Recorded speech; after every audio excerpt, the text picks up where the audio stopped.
Cerimonia a Samani in ricordo del maresciallo Angelone, a 80 anni dalla sua scomparsa. A lui è dedicata la caserma di via Crispi. Nostra intervista al prefetto Romano, che è stato trasferito a Vicenza. Lascio ad Agrigento tanti affetti, numerosi gli attestati di stima nei suoi confronti da parte di diversi amministratori locali.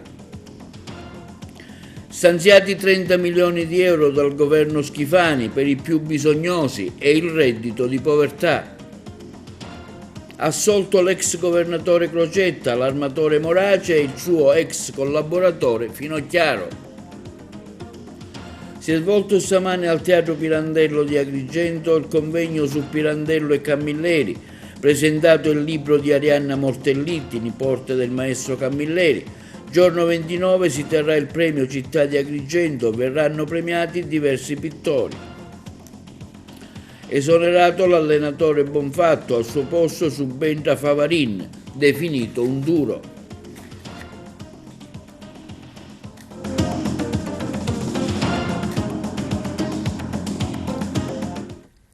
Buongiorno, benvenuti con un nuovo appuntamento del nostro telegiornale TV Notizie. Oggi mercoledì 27 novembre, cerimonia a Samani presso la caserma Angelone per la commemorazione del maresciallo, cui la caserma prende il nome a 80 anni dalla sua morte. Le interviste.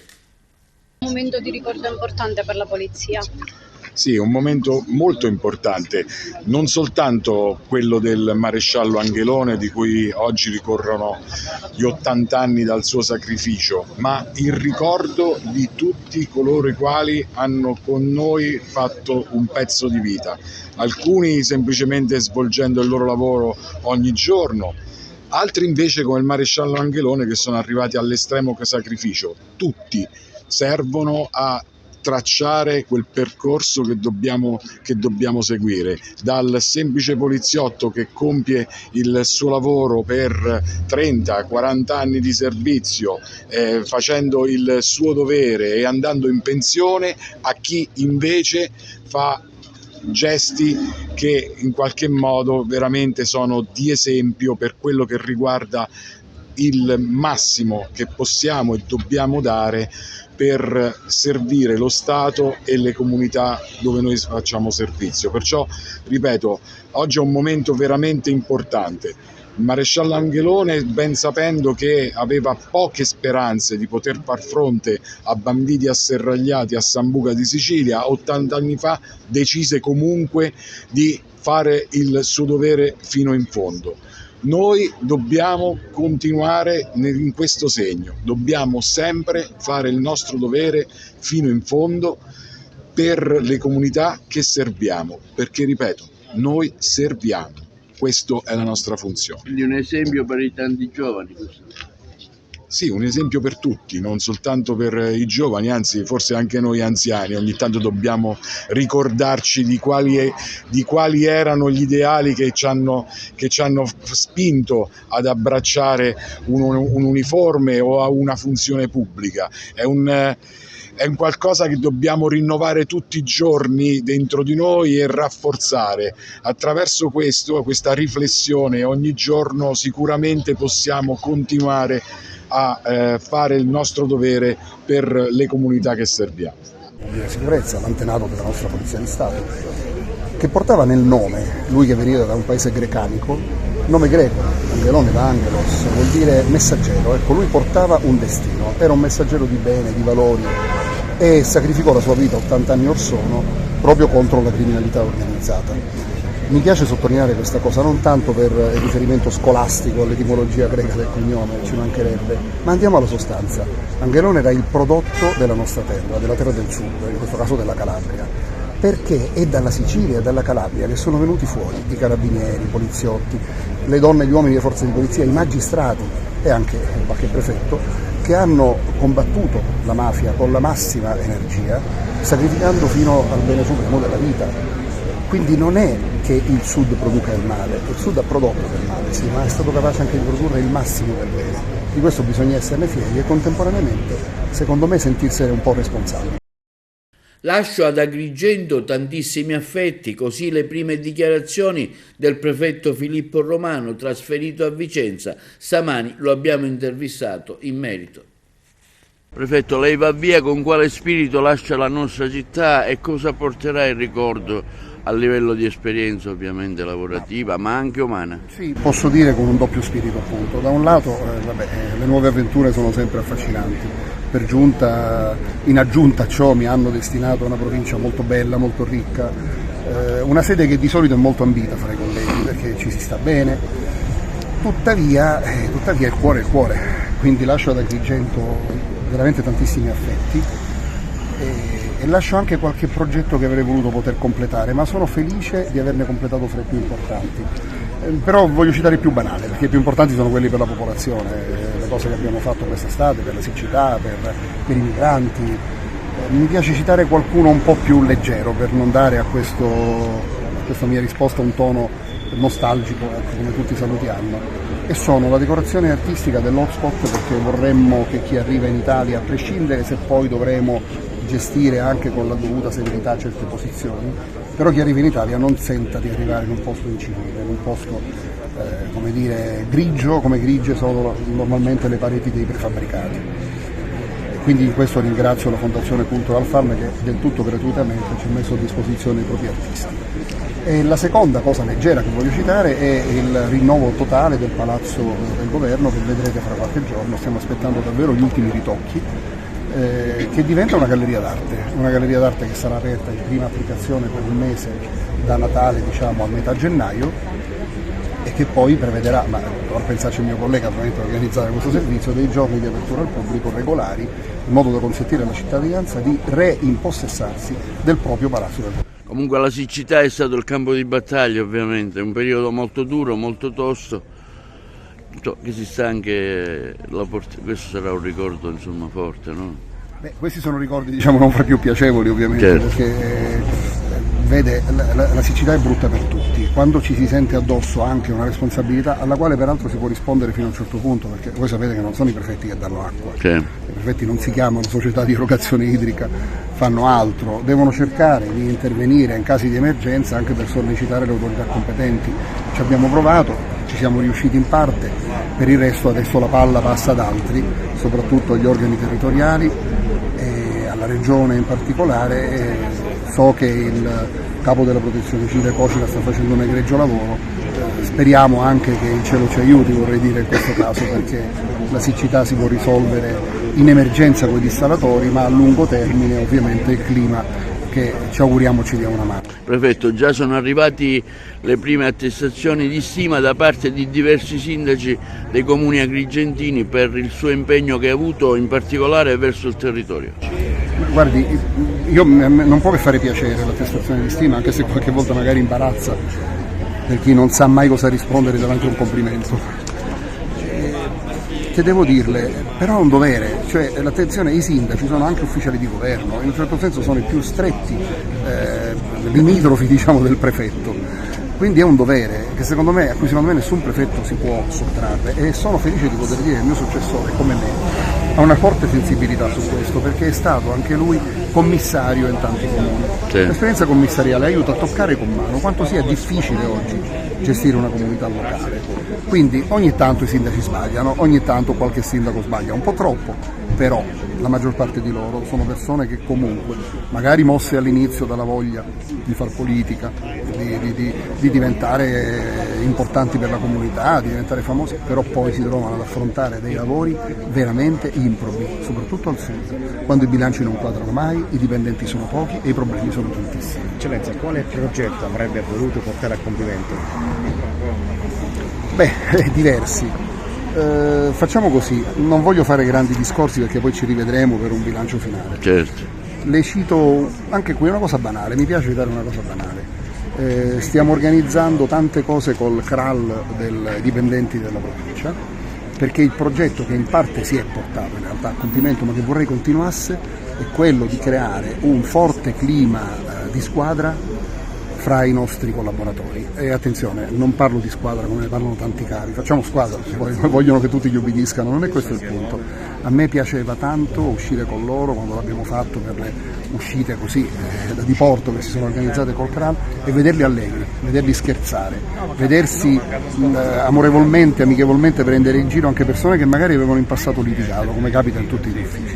L'ultimo di questi progetti era, e forse sarà, perché no, il CRAL continua a esistere, e ripeto, il collega Salvo Cacca è una persona splendida, era quello di un cineforum organizzato grazie alla cortesia dei proprietari dei cinema Agrigentini, del signor Lupo in particolare, un cineforum sui temi della pubblica amministrazione, proiettando film come Indagine di Elio Petri, come Giorno della Civetta ovviamente, il prefetto di ferro di Florenzano Mancini, giusto per prenderci anche un po' in giro, perché ci sta. E insomma, questo era forse il progettino che mi sarebbe piaciuto completare. E diverse sono le attestazioni di stima verso il prefetto di Agrigento Filippo Romano, trasferito a Vicenza. Tra questi quello del sindaco di Agrigento. Con il prefetto Romano ho condiviso 1 anno e mezzo di intenso lavoro, di impegno e dedizione. Da parte del dottore Romano non sono mancati mai supporto e disponibilità, provvedendo alle tante incombenze sempre con efficacia e concretezza. Impeccabile, afferma il sindaco, e fondamentale è stato il suo ruolo di ascolto e di intervento a fronte della grave siccità, della crisi idrica che ha investito la nostra città e l'intera provincia. Anche il sindaco di Porto Empedocle Mattello afferma: con Romano abbiamo operato in grande sintonia, gestendo le numerose emergenze che caratterizzano il nostro territorio, in primis l'immigrazione, l'ordine pubblico e la crisi idrica. È stato un piacere, continua Martello, e un onore lavorare fianco a fianco di un grande uomo di Stato che certamente si saprà fare apprezzare nel suo nuovo luogo di lavoro. Anche il presidente della Fondazione al Teatro Pirandello, Alessandro Patti, afferma come sin dal suo arrivo ad Agrigento con il prefetto Romano è nata subito una connessione speciale, una sintonia alimentata dalla comune passione per la musica, l'arte e la cultura. È stato straordinario condividere il suo impegno per rendere il palazzo prefettizio un luogo aperto alla comunità. La Fondazione Teatro Pirandello è stata la prima, continua Patti, a siglare un protocollo d'intesa con l'ufficio territoriale del governo, trasformando quei saloni storici in uno spazio vivo e pregno di eventi culturali. Agrigento, conclude Patti, ha ricevuto tanto in questo tempo, ora tocca a noi custodire e valorizzare questo prezioso lascito. Grazie, prefetto Romano. Operazione dei carabinieri a Porto Empedocle per spaccio di droga con l'arresto di 2 individui colti in flagranza di reato, e l'altra a Casteltermini, un venditore ambulante di pesce originario sempre di Porto Empedocle è stato denunciato per abbandono dei rifiuti ittici. Il servizio. I carabinieri della stazione di Porto Empedocle, durante un servizio mirato al controllo del territorio e alla repressione del traffico illecito di sostanze stupefacenti, hanno arrestato in flagranza di reato 2 uomini, entrambi residenti a Porto Empedocle. I militari intervenuti presso la villa comunale Luca Crescente hanno fermato una persona di 24 anni e una di 31, trovandolo il primo in possesso di 19 spinelli già confezionati. Successivamente le attività di perquisizione presso l'abitazione dei 2 hanno permesso di rinvenire sequestrati ulteriori 13 panetti di hashish per un peso complessivo di 1,280 kg, oltre a 270 euro in contanti, presumibilmente il provento delle attività di spaccio. Il tutto è stato sottoposto a sequestro. Gli arrestati, dopo le formalità di rito su disposizione della Procura della Repubblica di Agrigento, sono stati sottoposti agli arresti domiciliari in attesa dell'udienza di convalida. Altra operazione dei carabinieri a Casteltermini al fine di salvaguardare l'ambiente e di contrasto ai comportamenti illeciti legati alla gestione dei rifiuti, svolti appunto dai carabinieri della stazione di Casteltermini, che hanno deferito in stato di libertà alla Procura della Repubblica di Agrigento una persona di 42 anni, pescivendolo, ambulante di Porto Empedocle per abbandono dei rifiuti. Nello specifico, nel corso di un servizio finalizzato al contrasto e alla repressione dei reati ambientali, i militari hanno sorpreso il venditore ambulante mentre scaricava dal proprio furgone numerose cassette di plastica miste a ritagli e resti di pesce, per poi accatastarli e abbandonarli nei pressi di uno stabilimento industriale dismesso lungo la strada statale 189. I rifiuti provenivano dalla mattinata di lavoro svolto presso uno dei mercati rionali dei paesi vicini. Tale condotta, oltre a violare le normative vigenti in materia ambientale, contribuisce a creare degrado e rischi igienico-sanitari per la comunità. Operazione antidroga a Palermo, smantellata un'organizzazione che operava giorno e notte anche a domicilio, condotta dal locale commissariato di polizia. Ce ne parlano i colleghi di Trapani. La Polizia di Stato ha smantellato una banda che a Brancaccio si occupava di rendere disponibile dosi di crack ed hashish a tutte le ore del giorno e della notte e anche a domicilio, ma soprattutto su ordinazione ed anche con riguardo a richieste provenienti dalla provincia. I poliziotti del commissariato di Brancaccio hanno così eseguito una ordinanza di misura cautelare nei confronti di 10 persone, applicando nei confronti di 2 la custodia cautelare in carcere, nei confronti di 4 la custodia cautelare degli arresti domiciliari e nei confronti dei rimanenti 4 la misura dell'obbligo di presentazione alla polizia giudiziaria. Tutti dovranno rispondere del reato di detenzione ai fini di spaccio in concorso. Le contestazioni penali, figlie di laboriosi ed accurati riscontri investigativi svolti dai poliziotti, riguardano episodi di spaccio di centinaia di dosi di droga risalenti agli scorsi mesi di febbraio e di marzo. I poliziotti li hanno documentati attraverso tradizionali servizi operativi su strada e servizi di videosorveglianza. Hanno ricostruito completamente le dinamiche del gruppo criminale, la sua struttura verticistica. Sono emersi connotati di un'organizzazione di spaccio a conduzione familiare, ma aperta a dinamiche logiche di profitto di più ampio respiro. La base operativa dell'organizzazione era rappresentata da un appartamento al piano terra di una struttura nel cuore di Brancaccio, residenza di un uomo al vertice del gruppo e che in quello stabile stava scontando una pena in regime di detenzione domiciliare. Il capo del sodalizio, nel corso delle operazioni di consegna delle dosi agli assuntori, si faceva coadiuvare sul momento da 2 suoi congiunti, moglie e figlio, particolarmente laboriosi nello sveltire le operazioni, ma non per questo avventati. Entrambi ricorrevano infatti ad abili accorgimenti pur di ridurre al minimo i rischi, come quello di non lasciare la droga in casa e nascondere parte delle dosi all'interno di vetture nella loro disponibilità parcheggiate nelle adiacenze dell'immobile, ricavando così nascondigli in zone dell'auto apparentemente insospettabili come l'alloggiamento del tappo carburante. Il motore operativo del gruppo di spaccio era però rappresentato dall'instancabile opera di smercio dello stupefacente realizzata da pusher fidati. 2 in particolare sono stati individuati 2 canali di approvvigionamento dello stupefacente di cui si è avvalso il gruppo, il primo rappresentato da una donna, anch'essa destinataria di misura cautelare, la quale ha fornito alcune centinaia di dosi di crack in alcuni giorni in cui il gruppo aveva esaurito il quantitativo di stupefacente. Il secondo, più strutturato, composto da alcuni pregiudicati del quartiere Falsomiele.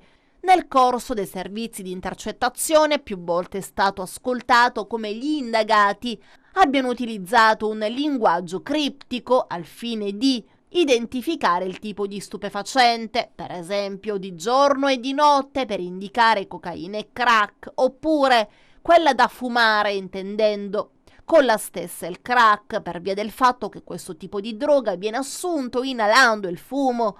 Tra gli altri termini utilizzati sono stati impiegati per esempio anche quelli di minuto e minuti, riferiti rispettivamente ad una singola dose o più dosi, ma anche quello di panini, chiaro riferimento ai panetti di hashish. 30 milioni di euro per le famiglie in stato di disagio economico, al via in Sicilia il reddito di povertà, una nuova forma di sostegno per le famiglie a basso reddito, atteso prima di Natale il bando, soddisfatto il presidente Schifani e l'ADC di Cuffaro, polemiche da parte di Fratelli d'Italia, la corrispondenza da Palermo.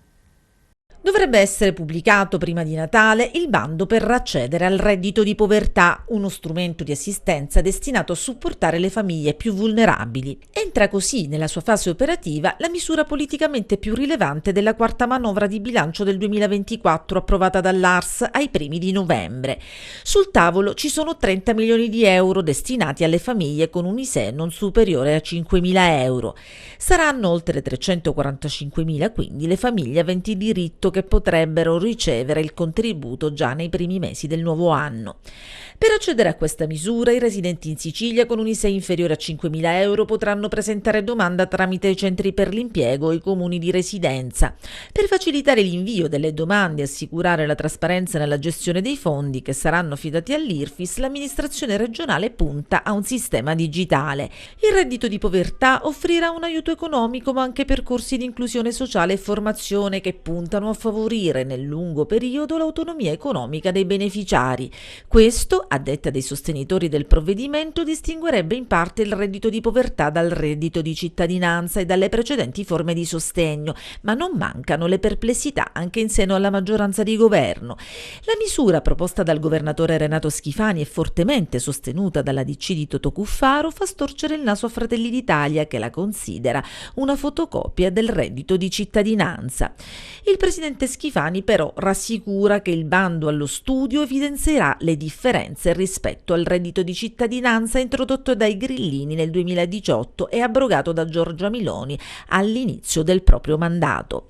La legge approvata infatti indica due parametri generali: il primo è avere un reddito familiare che non superi 5.000 euro l'anno, il secondo è dare la disponibilità a essere impiegati in lavori di pubblica utilità. All'interno di questi paletti l'assessorato alla famiglia sta poi prevedendo i requisiti specifici per assegnare le somme.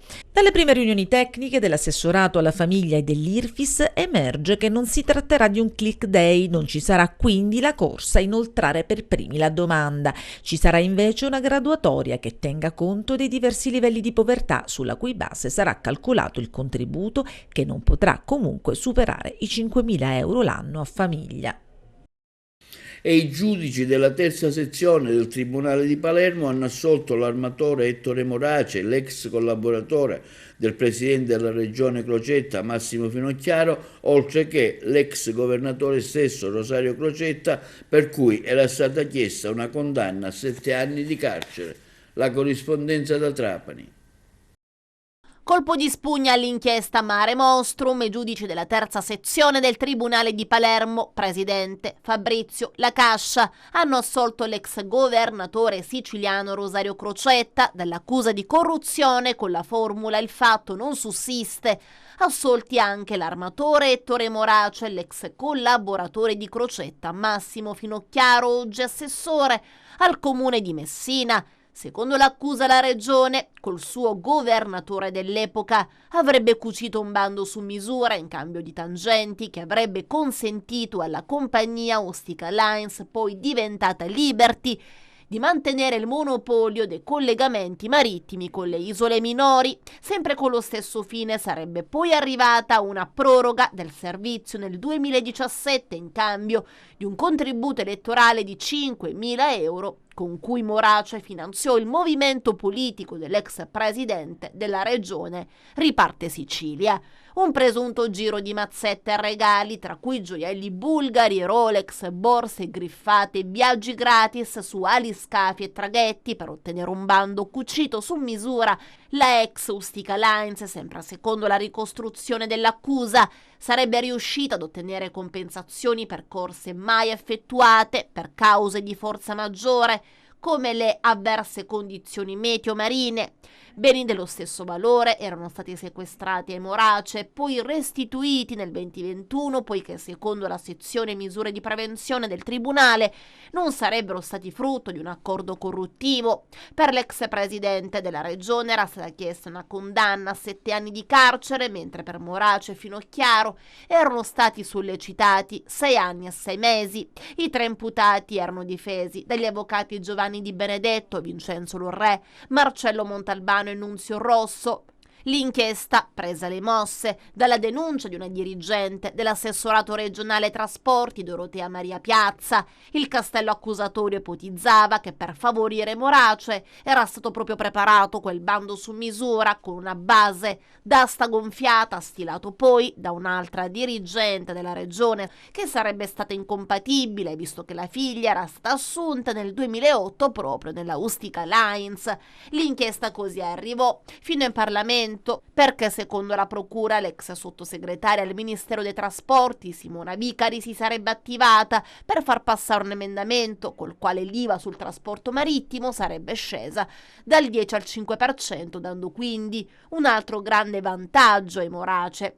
Il processo nel tempo ha subito tantissimi rallentamenti, soprattutto in relazione alla competenza territoriale dei vari giudici. Crocetta, Finocchiaro e Morace furono rinviati a giudizio il 18 novembre del 2019 dal GUP Claudia Rosini, che contestualmente si dichiarò incompetente per altri 10 imputati, per i quali gli atti furono invece trasmessi a Trapani. Convegno stamane al Teatro Pirandello su letteratura e territorio, Luigi Pirandello e Andrea Camilleri, Voci di Agrigento. L'evento è stato organizzato dalla Fondazione, dalla Regione e dal Centro Nazionale Studi Pirandelliano. Un interessante convegno oggi dove si mettono a confronto 2 personaggi autorevoli di Agrigento, Montalbano e Pirandello. Lei è intervenuto poco fa con il suo pensiero, ma tante le iniziative della Fondazione Pirandello entro fine anno, ma col nuovo cartellone.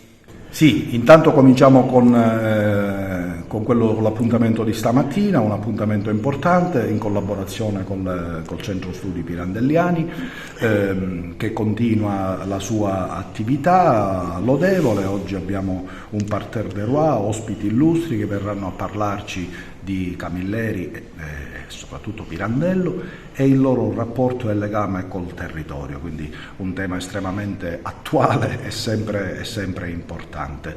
Il Centro Studi Pirandelliani continua la sua attività nel solco tracciato dal compianto professore Lauretta, che come sappiamo ha dedicato una vita allo studio di Pirandello e al racconto del suo pensiero, delle sue opere, del suo verbo, cominciando soprattutto dagli agrigentini e per gli agrigentini. È questo lo spirito che ci ha animati e quindi siamo molto contenti di questa giornata. Questo convegno, Pirandello Camilleri, scrittori agrigentini a confronto, affrontiamo un discorso di grande importanza storica ma anche critica. Quando ci venne proposto di organizzare, o meglio di ideare e strutturare questo confronto, e allora mi si sono presentate 2 opzioni. Uno ovvio e scontato, cioè fare venire, chiamare gli amici studiosi pirandelliani che affrontassero la tematica pirandelliana da un lato e poi la tematica, il pensiero, l'ideologia, l'arte di Camilleri dall'altro lato. Non avremmo concluso nulla, perché sì, avremmo avuto belle relazioni, ma sarebbe venuto a mancare quel dinamismo che invece il confronto comporta.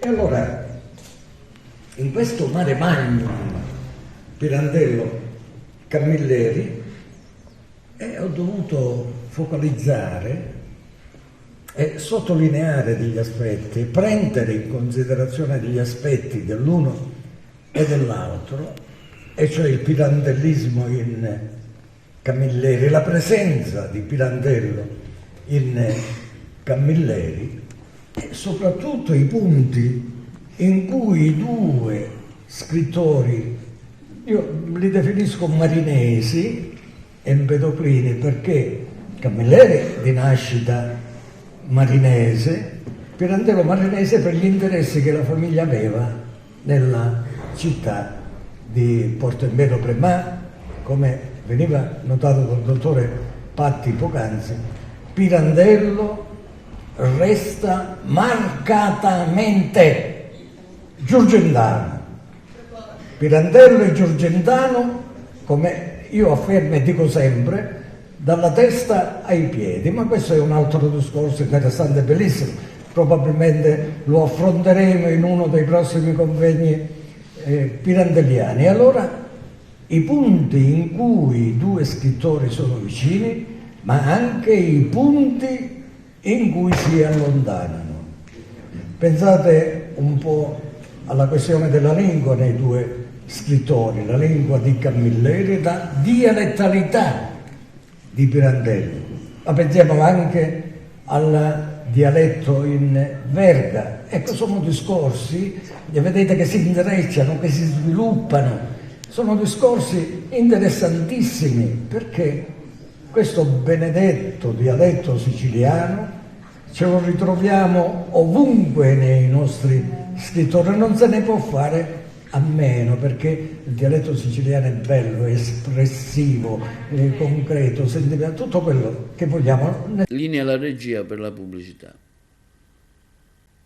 E si è svolto il primo appuntamento delle fabbriche chiaramontane, libri, la nuova rassegna invernale curata da Beniamino Biondi e Alice Tirone. Protagonista è stata ieri sera la nipote di Andrea Camilleri, Arianna Mortelliti, che ha presentato il suo libro Quel fazzoletto di color melenzana. Noi eravamo sul posto, abbiamo fatto le interviste. Nuovo appuntamento alle fabbriche con la presentazione questa sera del libro di Arianna Mortelliti.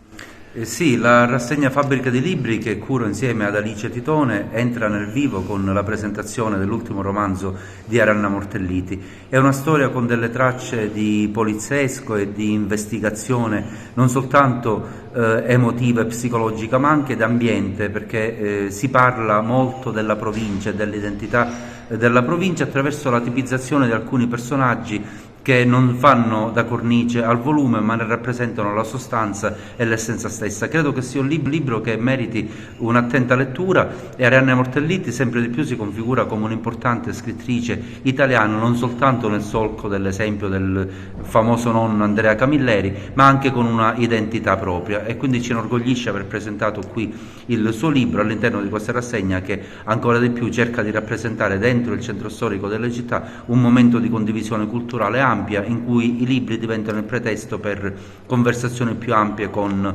gli autori. Abbiamo avuto modo di parlare anche di Andrea Camilleri, pur nelle differenze di scrittura tra lui e la nipote, occasione ovviamente per noi agrigentini, alle soglie dei 100 anni che a breve si celebreranno della nascita dello scrittore, per poter anche riflettere su ciò che la sua letteratura ha dato per la città.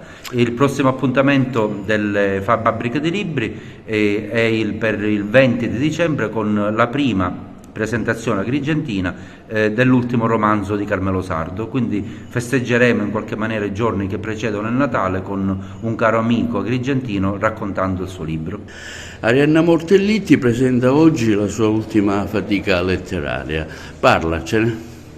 Sì, questo è un romanzo che racconta la storia di Lara, che è una giovane donna che deve tornare nei suoi luoghi di infanzia per il funerale dei suoi genitori, morti improvvisamente in un incidente d'auto. Lara ha l'istinto e la voglia di svuotare e vendere la casa dei genitori. Non vuole avere a che fare con quei luoghi e non sa neanche lei perché, ma scoprirà il perché proprio svuotando, in particolare trovando vecchie lettere e documenti dei genitori che riporteranno a galla una verità da lei rimossa e non ricordata per tanto tempo. Oggi la presentazione qui alle fabbriche com'è andata?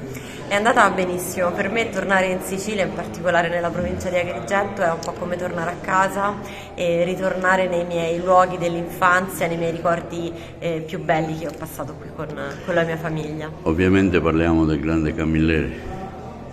sì, diciamo siamo anche vicini alla statua di mio nonno, quindi per me è un'emozione grandissima, anche perché venendo qui ogni volta incontro persone che mi raccontano magari un incontro con nonno, esperienze che hanno fatto insieme a lui, quindi io sostanzialmente continuo a costruirlo nella mia testa, lui dentro di me non muore mai, continuo a ricordarlo e a conoscere nuove cose su di lui. Quindi questo è c'è bellissimo. qualcosa del nonno, no? Sì, c'è qualcosa, c'è molto del nonno, non nei miei romanzi, ma in questi luoghi decisamente sì. Ecco, gli obiettivi di questa tua attività editoriale? Sì, i miei libri parlano soprattutto di famiglia, di comunicazione familiare, di quanto sia importante parlare e soprattutto conoscere noi stessi, il nostro passato e le persone da cui proveniamo, cioè anche andare a indagare quella parte di vita dei nostri genitori e anche dei nostri nonni che noi non abbiamo potuto vedere perché c'è tanto di noi. Cosa descrivi? Qualche luogo, diciamo, che ti è familiare? Non so, la vecchia marina? No, in questi libri, questo libro in particolare è ambientato a Castelcielo, che è un nome di fantasia, ma mi sono ispirata a Ceprano, che si trova in provincia di Frosinone ed è il paese in cui è nato mio padre.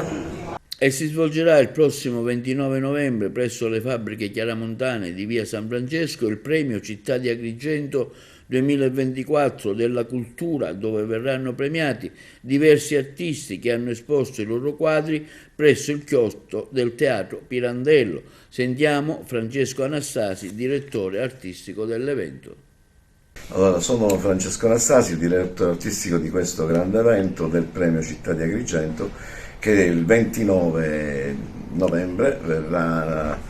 Con questa grande manifestazione si presenteranno tutti gli artisti che per un intero anno hanno partecipato a degli eventi. In più c'è una grande mostra di tutti sempre gli artisti al Teatro Luigi Pirandello. È un orgoglio per la città di Agrigento, è un orgoglio anche per me e per tutti gli artisti, perché vengono da tutte parti d'Italia, addirittura ce n'è qualcuno che viene dal Cile. Ricordiamoci che ormai siamo alle porte della città della cultura, cioè dobbiamo dare fronte con la nostra grande abilità ed esporci anche in prima persona per far sì che Agrigento esploda ancora sempre di più con le tematiche artistiche e che chiaramente con il giusto merito che la città merita di tutto ciò che sta facendo. Un ringraziamento speciale va al sindaco, dottor Francesco Miccichè, che lui con tutto il suo carisma, un uomo veramente di tanta volontà e con tanto impronta artistica, mi dà l'opportunità di realizzare questi eventi. Ci sarà il trofeo Luigi Pirandello, ci sarà il trofeo Valle dei Templi, ci sarà il trofeo Città della Cultura e ci sarà il trofeo Città di Agrigento. In più chiaramente posso dire semplicemente una cosa: seguiteci, perché l'arte è una cosa meravigliosa. Molti non recepiscono la motivazione di che cos'è l'arte. L'arte è una sensibilizzazione di emozioni in continuo, ti può trasmettere tutto ciò che vuoi, ti può dire tutto quello che vuoi in silenzio, giocando con i colori, giocando con i segni, giocando con le emozioni. Io devo ringraziare innanzitutto anche Beniamino Biondi, che mi ha dato l'opportunità all'Oristiadi e alle fabbriche delle Chiaramontane, dove ci sarà questo grande evento, che alle 11 di venerdì ci sarà la presentazione ufficiale e le premiazioni. Le Oristiadi è anche il mezzo di comunicazione a livello internazionale, non dimentichiamolo, perché ogni piccola goccia di quello che noi facciamo si mette in un bicchiere per riempirlo e dare sempre il meglio di noi stessi. Io dico che questi sono i manifesti che stiamo mettendo, che stiamo collocando. Questo è il mio laboratorio artistico dove io dipingo, dove creo le mie idee, e desidero che gli agrigentini principalmente, non dico vengano per quale motivo, ma la curiosità di capire come nasce un'opera d'arte. Sembra semplice, sembra facile, ma non lo è. Ringrazio tutti, vi aspettiamo il 29 novembre alle Oristiadi, e che vi posso dire, un abbraccio dal maestro Francesco Anastasi e tutta la sua squadra. E una nota stampa è arrivata oggi dall'imprenditore agrigentino Giovanni Parisi circa la richiesta di chiarimenti sull'utilizzo dei 4 milioni di euro stanziati dalla regione siciliana e sui benefici per la città in vista di Agrigento, capitale della cultura 2025. La lettera dell'imprenditore Parisi è stata inviata tra gli altri al sindaco Miccichè e per conoscenza al presidente Mattarella, al capo del governo Meloni e al presidente della regione Schifani. Parisi chiede se sono state rispettate le direttive del decreto assessoriale 27 del 6 marzo 24 che ha stanziato un finanziamento di 4 milioni di euro per la realizzazione di progetti da completare entro il prossimo 31 dicembre, secondo un ben preciso disciplinare allegato in esso, se tali progetti hanno risposto alle finalità specifiche illustrate nello stesso disciplinare, se la cittadinanza è stata coinvolta in tali progetti e come, con quali risultati Agrigento ha bisogno di interventi che abbiano un impatto significativo e duraturo, non di azioni isolate e prive di una visione di lungo termine. Parisi chiede inoltre come la cittadinanza ha diritto di sapere quali criteri di priorità siano stati adottati e quali risultati si intende raggiungere, soprattutto in vista del 2025, quando l'attenzione nazionale e internazionale sarà puntata sulla nostra città. E al Santuario Maria Santissima Immacolata di Bagheria si è svolto l'11° Festival Internazionale Corale di Musica Sacra Mariana, i colleghi di Palermo.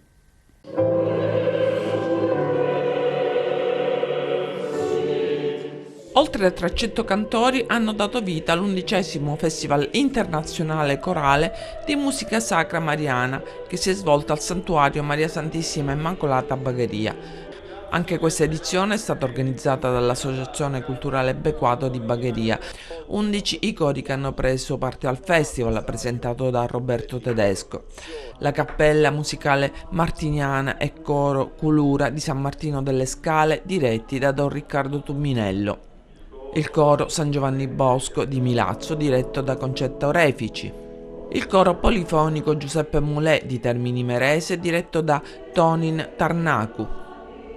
Il Coro Sacro Cuore di Milazzo, diretto da Rossana Buonarrigo. E ancora il Coro Polifonico Sergio Alletto di Agrigento, diretto da Lorenzo Puma. Il Coro Dulcis Armonia di Barcellona Pozzo di Gotto, diretto da Antonella Latorre. Il Coro Mater Dei di Ispica, diretto da Giannino Amore. Da Reggio Calabria il Coro Chorus Christi, diretto da Antonino Ripepi. Il Coro Nada de Turbe di Trapani, diretto da Rosalia Catalano. Il Coro Maria Santissima Immacolata di Dagala del Re di Catania, diretto da Cristina Cantarella. E infine il Coro Laudate Dominum di Bagheria, diretto dal maestro Di Blasi. A concludere il festival, tutte le corali insieme hanno cantato Ave Speranza Nostra di Salvatore Di Blasi.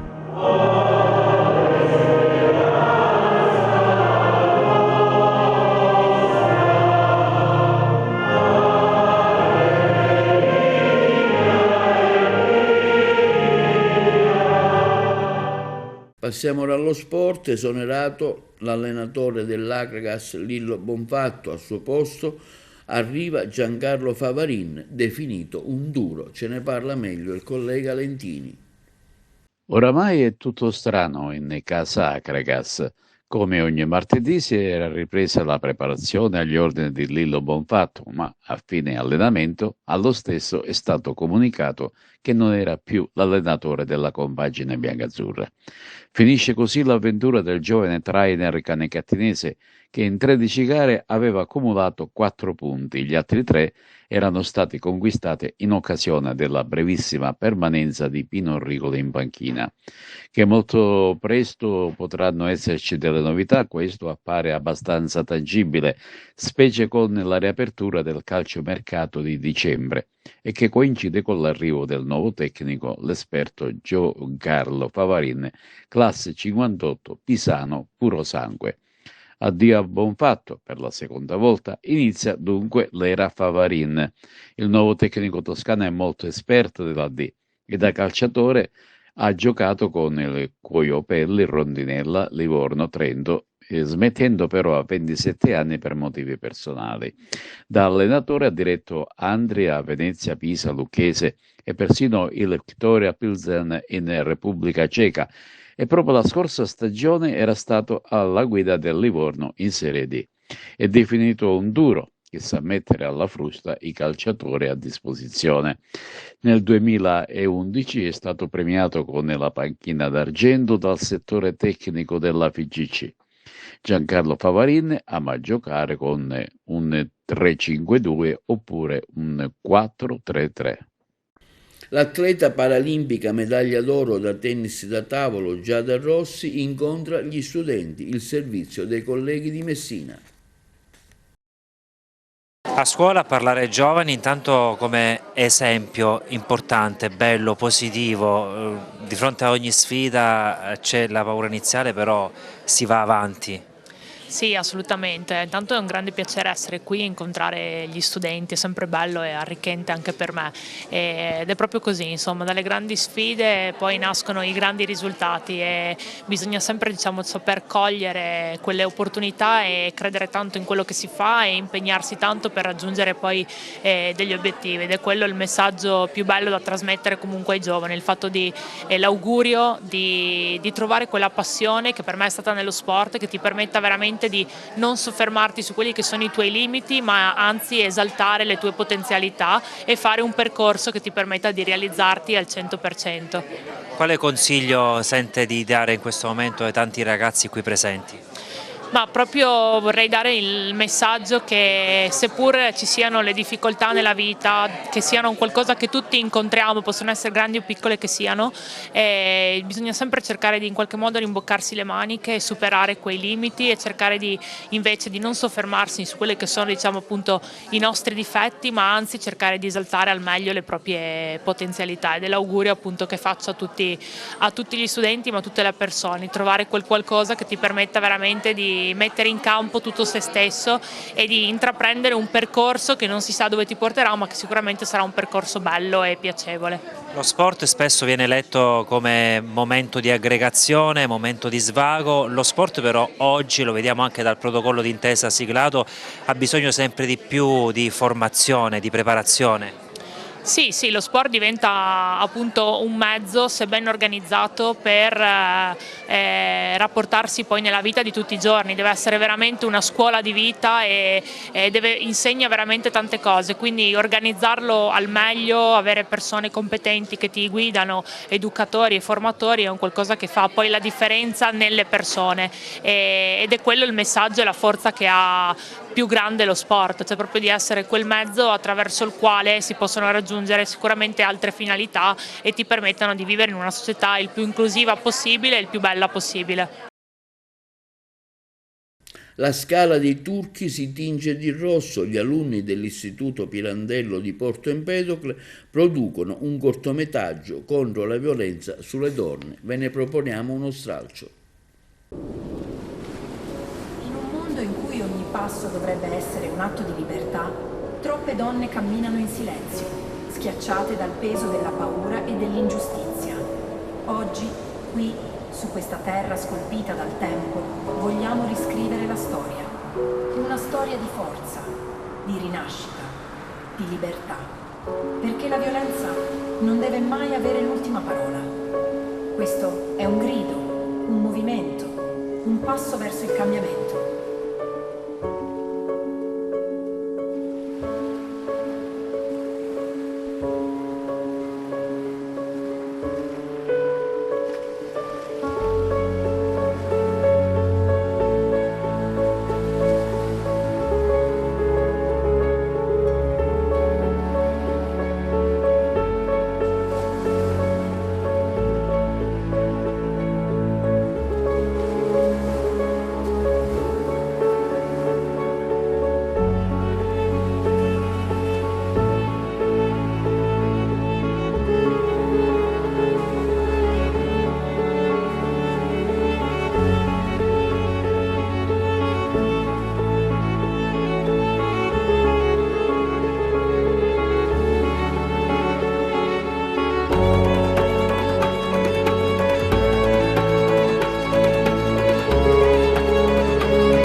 E questo è tutto per TVA Notizie di oggi. I programmi di TVA vi ricordiamo che si possono vedere in tutta Italia sul canale 268 del digitale terrestre. Per chi ha le smart TV, in streaming sul sito www.televideoagrigento.tv e il telegiornale sul canale 93 di Video Sicilia alle 15, alle 20 e replica la mattina alle 9.